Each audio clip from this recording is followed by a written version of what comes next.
کچھ لوگ کہتے ہیں جی بس میں تو اللہ کی مخلوق کی خدمت کرتا ہوں، میں تو حج بھی نہیں کیا، اس کے پیسے بھی غریبوں کو دے دیے۔ وہ تبلیغ کرتے ہیں لوگ کہ جناب قربانی کے پیسے بھی اگر غریبوں میں دے دیے جائے تو یہ زیادہ اچھا ہے، ان کی مدد ہو جائے۔ تو وہ اس خدمت خلق میں اتنا غلوف کر جاتے ہیں کہ وہ اسلام کے شعار کا مذاق اڑانے لگ جاتے ہیں، اور جو عبادت والے ہیں انہیں ہمسائے کو دیکھنے کا موقع بھی نہیں ملتا۔ اور آپ جانتے ہیں کہ جب ایک بستی کو برباد کرنے کا حکم دیا گیا تو کہا کہ یہاں تو ایک شخص رہتا ہے جس کا سر سجدے سے اٹھتا ہی نہیں۔ کہا میرے بندوں کے اوپر قیامتیں ٹوٹیں اور ان کے اوپر ظلم اور جبر کے پہرے ہوں اور اس کے ماتھے پہ شکن نہیں آتا، اس کے سمیت ہی بستی کو لٹ کے رکھ دو۔ یاد عبادت کرتے ہو لیکن ہمسایوں کا خیال بھی رکھو۔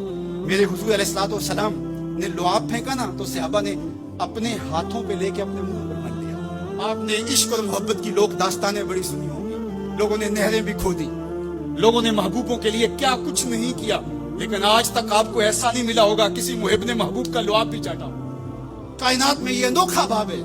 تو حضور علیہ الصلوۃ والسلام نے فرمایا کہ تمہیں اس چیز پر کس نے ابھارا کہ میرا لعاب بھی اپنے چہروں پہ مل رہے ہو؟ انہوں نے کہا اللہ اس کے رسول کی محبت میں۔ تو میرے حضور نے اس کی نفی نہیں کی، لیکن ساتھ ہی فرمایا اگر کوئی چاہتا ہے کہ اللہ اس کے رسول سے محبت کرے اور اللہ اس کا رسول اس سے محبت کرے تو وہ ہمسایوں کے حقوق کا خیال رکھے۔ یعنی تمہارا یہ پہلو بھی، تم عاشق رسول بھی ہو لیکن ہمسایوں کا بھی تو خیال رکھو۔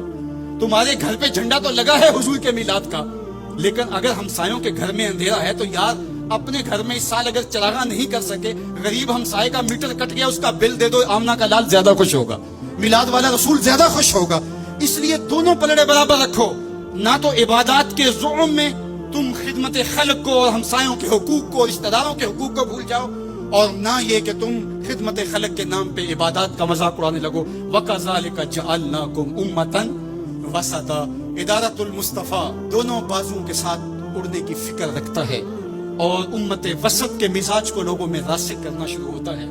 ظاہر ہے جب کبھی اس بازو پہ زور پڑے تو کبھی اس بازو پہ زور پڑے تو بازو جھکنے لگتے ہیں، تو میرا اللہ مدد کرتا ہے، نصرت دیتا ہے۔ تو کبھی ہمارے کسی بازو پہ فتویٰ بھی آ کے جو ہے وہ زور ڈالتا ہے، کبھی کسی فتوے کا میسائل لگتا ہے، لیکن ہم تو بلے شاہ کی بولی میں کہتے ہیں بلے آلو کی تینوں کافر کافر آکھڑ تو آہو آہو آنکھ۔ ہمارا کام الجھنا تھوڑا ہے، ہم نے تو آگے بڑھتے ہی چلے جانا ہے، اور ہماری منزل تو مدینہ ہے، ہم نے تو اس کی طرف عازم سفر رہنا ہے۔ ادارۃ المصطفیٰ ایک فکر کا نام ہے، اور وہ فکر جو مدینے کی ضیاؤں سے پھوٹتی ہے، گنبد خضرا کے جمال کی روشنی ہے، اور وہ مصطفی نہیں ہو سکتا جس کے دونوں بازو میں سے ایک بازو شل ہو۔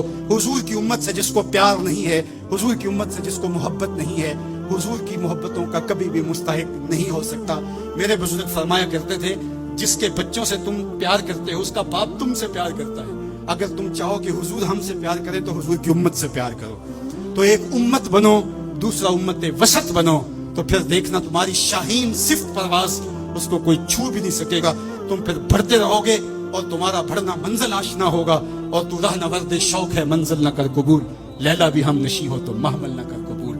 تیرا تو مطمع نظر، تیرا تو ہدف ہی کچھ اور ہے، تو دنیا کے لیے نہیں ہے، دنیا تیرے لیے ہے۔ تو خواہشات کا دیوانہ نہیں ہے، بلکہ خواہشات تیرے پیچھے دوڑیں گی، اور زمانہ تیری دہلیز پہ باندیوں کی طرح نوکری کرے گا۔ من کان للہ